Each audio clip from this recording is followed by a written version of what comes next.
Salut à tous, Jean-Pierre de teamtennis.fr pour vous donner des conseils pour votre tennis et dans cette vidéo pour vous présenter le test de la raquette de tennis Ed Grafen XT Radical MP. Je vous laisse regarder quelques échanges que j'ai fait avec cette raquette et on se retrouve juste après pour que je vous dise un petit peu ce que j'en pense. Allez, à tout de suite.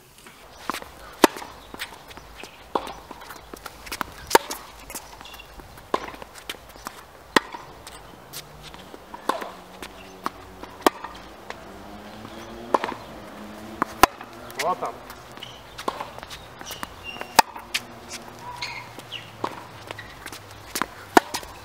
Ouh là là là là.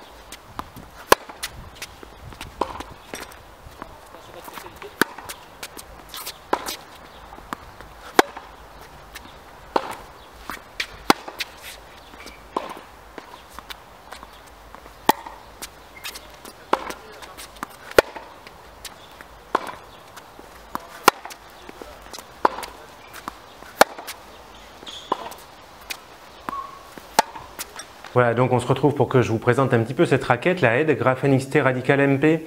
La raquette elle pèse 295 grammes non cordée. Ça c'est bon pour les joueurs en 3e série, en début de seconde série. Après ça risque de faire un petit peu léger, en 4e série, ça risque de faire un petit peu lourd. Mais c'est pas exclu de la tester si vous êtes 4e série, début de 3e série, parce que la raquette elle est maniable. Vous pouvez la tester et puis voir ce que ça donne, mais ne l'achetez pas les yeux fermés, testez-la avant de l'acheter. La raquette elle est maniable, il y a un point d'équilibre à 31 cm et demi, raquette non cordée, ce qui fait que quand elle sera cordée, le point d'équilibre il sera à peu près à 32 cm et demi. C'est un équilibre neutre, c'est un équilibre au centre. La raquette elle va être maniable, vous n'allez pas avoir l'impression que la raquette elle est lourde en tête. Donc c'est intéressant pour faire des gestes rapides, ou alors si vous avez des gestes courts, ou alors si en cours d'échange vous êtes en situation un peu difficile et que vous êtes obligé de raccourcir vos gestes, vous allez pouvoir vous en sortir parce que la raquette est maniable. Le fait d'avoir une raquette maniable, c'est aussi intéressant à la volée. Moi j'ai bien aimé, la raquette est vraiment facile d'utilisation à la volée. Ensuite, taille du tamis, 630 cm². Ça c'est un moyen tamis qui commence à être un petit peu petit parce que c'est une raquette qui commence à être un petit peu orientée contrôle. Le plan de cordage c'est 16 par 19 sur une raquette avec un tamis en 630 cm². En général c'est polyvalent, c'est-à-dire qu'on peut faire un petit peu de tout avec cette raquette. On peut frapper à plat, on peut frapper en lift. Il va y avoir de la puissance, cette raquette elle donne de la puissance mais elle donne aussi pas mal de contrôle.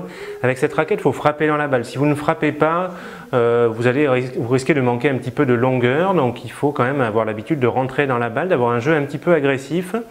Et du coup, cette raquette elle va vous donner de la puissance et en même temps une bonne dose de contrôle. Voilà, donc autre caractéristique de cette raquette, le profilé.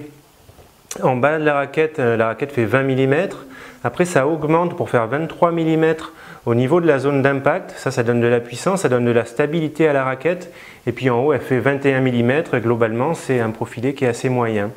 Voilà, donc cette raquette elle peut vous intéresser si vous avez un jeu d'attaquant de fond de cours, on va dire, avec des frappes à plat ou alors des frappes en lift. Il y a une bonne puissance et il y a aussi pas mal de contrôle avec ça. Si vous frappez, vous n'allez pas envoyer des balles, faire des balles qui volent et faire beaucoup de fautes en longueur, il y a un bon contrôle. Voilà, ensuite, si vous pensez que cette raquette vous intéresse, il faut absolument la tester. Moi, je déconseille toujours d'acheter des raquettes sans les essayer. C'est risqué. Voilà, et dernière chose, si cette raquette vous plaît, mais que vous avez l'impression, si vous voulez la même raquette, mais avec une version qui permet encore plus de mettre de l'effet lifté, je vous conseille de jeter un coup d'œil à la Ed Grafen XT Radical MPA. La version MPA, c'est quasiment la même que celle-ci, sauf qu'à chaque fois que vous recordez la raquette, vous allez pouvoir choisir entre un plan de cordage 16 par 19 et un plan de cordage 16 par 16. Et un plan de cordage 16 par 16, c'est vraiment très orienté lift. Vous aurez quasiment la même raquette que ça, avec une raquette très orientée lift. Voilà, j'espère que cette vidéo vous servira si vous êtes en train de chercher une nouvelle raquette de tennis. Si vous êtes perdu, que vous ne savez pas quelle raquette choisir, posez-moi une question en bas de cette vidéo en commentaire ou alors directement sur le site www.teamtennis.fr. Je vous dis bon tennis, testez bien les raquettes avant de les acheter et à bientôt pour de nouvelles vidéos. Ciao!